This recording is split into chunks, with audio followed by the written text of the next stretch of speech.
અમદાવાદમાંથી ઝડપાયો છે વધુ એક બોગસ ડોક્ટર। આરોપી છેલ્લા 10 વર્ષથી એલોપેથીના ડોક્ટર તરીકે પ્રેક્ટિસ કરતો હતો।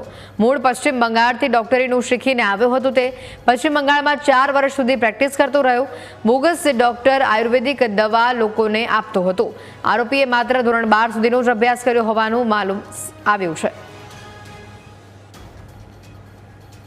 સરસ્વતીનગર વિસ્તારમાં શિવમ ક્લિનિકમાં જે ડૉક્ટર અત્યારે પ્રેક્ટિસ કરી રહ્યા છે તે કોઈ પણ ડિગ્રી વગર એલોપેથી દવાની પ્રેક્ટિસ કરી રહ્યા છે અને દર્દીઓને એલોપેથિક દવા આપી રહ્યા છે।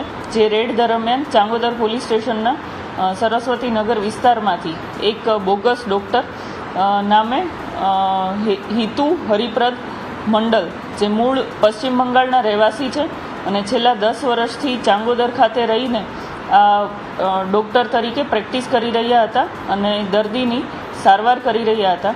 આ રેડ દરમિયાન કુલ 21,000ની કિંમતનો એલોપેથિક દવા, ઇન્જેક્શન્સ અને અન્ય મેડિકલનો સામાન મળી આવેલ છે અને આ જે બોગસ ડૉક્ટર છે તેમની ધરપકડ કરીને મેડિકલ પ્રેક્ટિશનર એક્ટ હેઠળ FIR દાખલ કરીને તેમની આગળની કાયદેસરની કાર્યવાહી કરવામાં આવેલ છે।